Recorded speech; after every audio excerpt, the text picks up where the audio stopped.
Dalam nama Bapa dan Putra dan Roh Kudus, amin. Umat Allah yang terkasih, dimanapun Anda berada, hari ini, hari Rabu, tanggal 6 April 2022, Injil yang kita renungkan hari ini dari Yohanes 8 ayat 31 sampai dengan 42. Menarik sekali bahwa dalam ibadat pagi hari ini, ibadat pagi dalam Mazmur pertama yang diambil dari Mazmur 36, si pemazmur mengakui tentang bagaimana realita dosa itu bekerja dalam dirinya. Apa yang ia renungkan? Pemazmur berkata demikian: dosa berbisik di lubuk hati pendosa, tak perlu takut akan Allah. Dosa mengelabui matanya guna menutup kesalahannya. Si pendosa menuturkan kejahatan dan tipu daya. Tak pernah ia berlaku bijaksana dan berbuat baik. Di atas ranjang ia merencanakan kejahatan. Ia menempuh jalan yang tidak baik dan tidak menolak yang jahat. Lihat para saudara bagaimana realita dosa itu bekerja dalam hidup kita. Pertama, dia menggoda kita. Dia berbisik, tidak perlu takut akan Allah. Hal ini mengingatkan kita tentang godaan pertama, manusia pertama, di mana si ular itu berbisik pada si wanita, menggoda ia bahwa kalau ia makan buah yang terlarang itu, tentu ia tidak akan mati. Godaan itu selalu datang mengelabui matanya, jadi mempesonakan mata.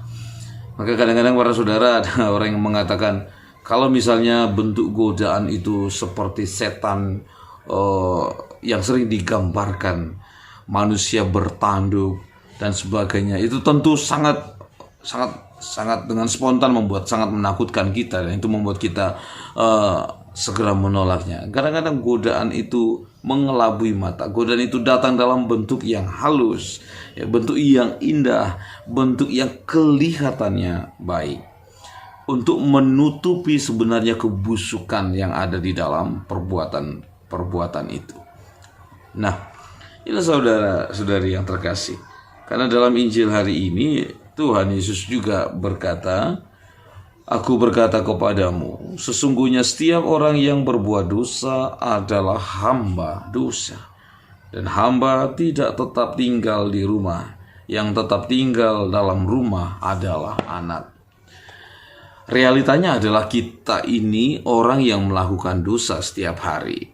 Dosa tertentu, berbohong atau memukul dengan kebencian, kekerasan, korupsi, menyalahgunakan wewenang atau kekuasaan, dan lain sebagainya. Setiap hari kita dihadapkan pada hal itu. Setiap hari kita bertindak dengan hal itu. Dalam arti itu adalah dosa-dosa khusus atau dosa-dosa tertentu. Misalnya pagi ini Anda sudah membohongi istri Anda sudah membohongi suami Anda, atau Anda sudah berbohong pada orang tua Anda, atau Anda sudah berbohong pada guru Anda. Hari ini Anda sudah melakukan itu. Ini adalah dosa tertentu, dosa-dosa khusus yang kita lakukan. Tetapi kemudian juga ada yang disebut dosa umum. Dosa umum itu adalah gambaran keseluruhan diriku sebagai seorang manusia, bahwa aku ini orang berdosa. Saat ini para saudara, saya sedang memberikan renungan. Apakah saya saat ini sedang mencuri? Saya tidak. Apakah saya ini sedang membunuh? Tidak. Saya ini sedang melakukan sesuatu yang pantas untuk dilakukan, memberikan renungan. Tapi apakah saya orang berdosa? Iya. Jadi realita keseluruhan diri saya ialah saya orang berdosa, Anda orang berdosa, dan kita semua orang berdosa.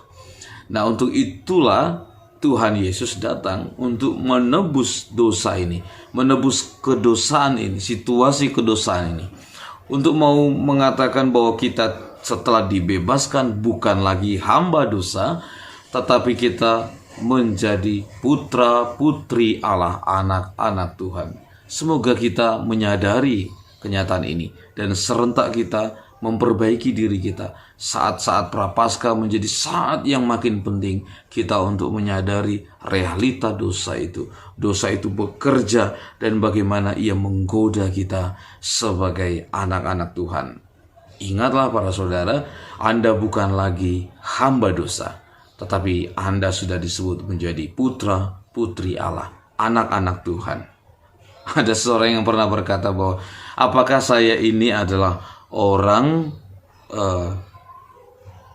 baik yang sesekali berbuat jahat, atau kita ini orang jahat yang sesekali berbuat baik?